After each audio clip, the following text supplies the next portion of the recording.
It's cold, boy. Hello, people. Another beautiful day or night. Yep. Hope your five senses work. Hope your health and strength is good. What? What's up, gamers? It's about 11:31 at night. So you're putting this work in here. Listen to this. If Microsoft claims are true, Sony is cutting Silent Hill 2 off from fans who played it on Xbox. Recent events related to Microsoft acquisition of Activision Blizzard seems to be pushing the Silent Hill 2 remake away from Xbox players. Says here, while many in the gaming community are excited about the upcoming remake of Silent Hill by Blooper Team, recent event reveal related to Microsoft acquisition of Activision Blizzard seem to be pushing the title away from Xbox owners. Microsoft claimed that Sony has vetoed the wider release of certain titles from its third-party catalog, including Bloodborne, Final Fantasy VII Remake, Final Fantasy XVI, and Silent Hill 2 Remake. Says here, let me keep going here, if I can get this. Says here, Konami, which is publishing the horror remake, has yet to speak on the issue, but if Microsoft accusations are true, the future of many other games would also be in jeopardy for Xbox. Sony has tried to prevent Microsoft purchase of Activision for fear that this would make Call of Duty exclusive to Xbox, but Microsoft accuses Sony of doing the same with other games. Remember I told you about that flashlight being shined on them? Says here, Microsoft has accused Sony of trying to reduce its presence in the market by signing agreements with third-party studios to exclude Xbox from certain games, paying special attention to Sony's relationship with From Software, Square Enix, and Konami. Titles like Silent Hill 2, Final Fantasy XVI were announced as temporary console exclusive for PlayStation, for example. The Silent Hill 2 remake announced trailer from October 2022 has a big asterisk when it says PlayStation console exclusive, indicating it won't be available on other formats until 12 months after release. When first announced, Final Fantasy VII Remake at E3 2015 trailer said, play it on PlayStation 4 first, implying the game would eventually be released on PC, if not also Xbox One. After all, both platforms are home to a considerable portion of the Final Fantasy library. In addition, the recent Crisis Core Final Fantasy VII Reunion was released on all modern platforms, including Xbox One and Xbox Series X. But while Final Fantasy VII Remake was eventually released on PC and PS5, Xbox owners have never gotten access. That is true.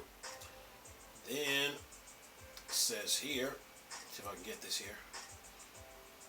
Says here, the aforementioned comments are part of Microsoft's response to the FTC investigation of its Activision Blizzard purchase. The FTC feels there is possibility of Microsoft imposing exclusivity policy on Activision Blizzard games, making it difficult for the rest of the market to compete. In particular, Call of Duty is one series that has generated the most conversation. Microsoft refutes the reason why the FTC intends to prevent the purchase and listed different reasons why it believes the transaction will not be harmful to competition. The American company has implied that PlayStation's stance on the possibility of Call of Duty being Xbox exclusive was hypocritical and that removing games from Sony's storefront would be nonsense.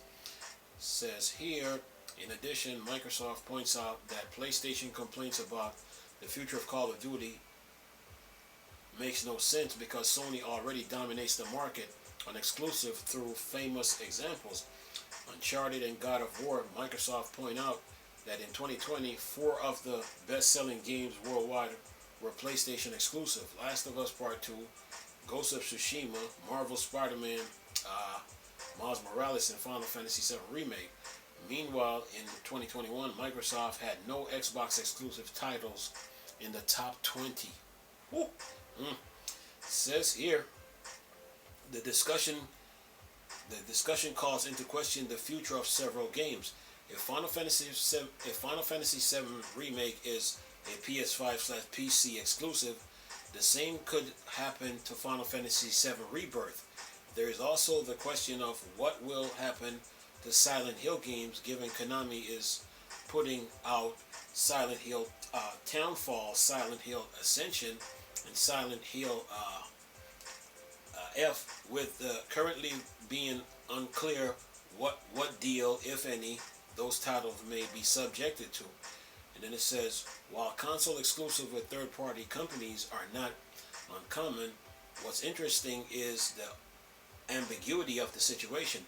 Most companies love to talk about their exclusive lineup, but in case it's possible that the language of exclusive may be changing, fans will have to wait to see what happened with these and other games to get a better idea of how future platforms' announcements will be interpreted.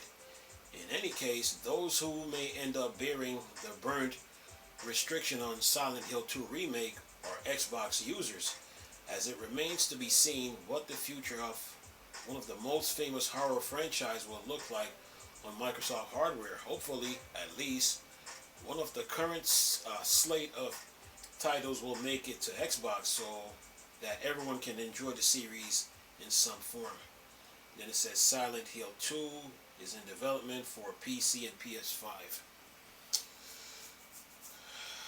Well, I'm going to say this. Microsoft was right for purchasing Activision Blizzard. Okay? And Sony never cared about Activision until Microsoft, dropped that huge amount of money to purchase Activision Blizzard. They got so caught up in Call of Duty that they didn't look at the bigger picture, and Nintendo never cared either. So Sony looks hypocritical in all this. If you're blocking all these games from coming to Xbox, then Microsoft has the right to buy Activision Blizzard. And the FTC looks hypocritical too. They look like a bunch of Sony fanboys in my eyes. They're trying to make it look like Microsoft is the bad guy in all this, but it's really Sony. Sony has blocked games, from coming to Xbox. So now Xbox is responding, and the FTC, need to stop taking sides in this whole situation. From where I'm sitting at and looking at this article, that's what they're doing. It's like they're siding with Sony on this, playing favoritism. It's like, they try to persecute Microsoft for what they do, but then sitting there giving Sony a pass. So, Microsoft was right for doing this. And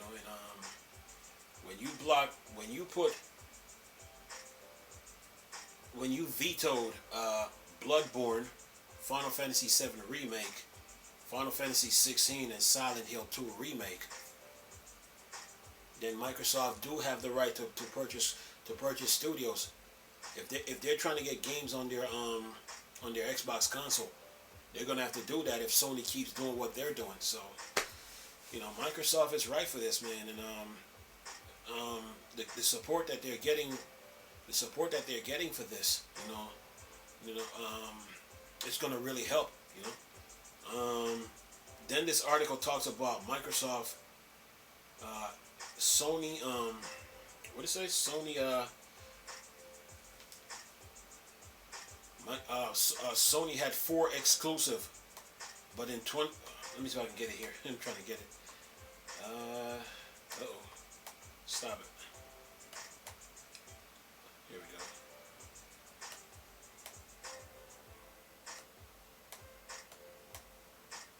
Says here, okay, PlayStation in 2020. PlayStation had The Last of Us Part 2. That's 1. Ghost of Tsushima. That's number 2. And Marvel Spider-Man Miles Morales and Final Fantasy VII Remake. And in 2021, Xbox had no exclusive titles in the top 20. that should show you the monopoly power that Sony has on the third party. You know, they were trying to play the victim here, but this Activision Blizzard deal exposes Sony and their grip that they have on the monopoly power that they have on exclusives. You know, a lot of some YouTubers, when they do YouTube, you know, they have a tendency to try to say Microsoft buying Activision Blizzard was a monopoly, and they would like to make fun of Microsoft not having an exclusive, but they never talk about Sony's monopoly power that they have on third party, where they get a lot of exclusive games. They never talk about it. It's like they sweep it under the rug, but they sweep it under the rug, but they try to blame Microsoft for things happening, you know, with the Activision Blizzard deal. But in my opinion, Microsoft was right for doing this. You know, it's like it's like you're picking on somebody until that person that you're picking on, they finally respond, and then when they respond, you're not gonna like the outcome. So Microsoft was right for doing this. They were right. They were really right for this, and they should follow up. They should follow up on this and see this thing all the way through. Anyway, I'm gonna leave this article with this video. Hope y'all enjoyed. Let me know your comments. Nice talking to you people again. Chris, still a Star Wars and Star Trek fan. Bored, dark side. Peace.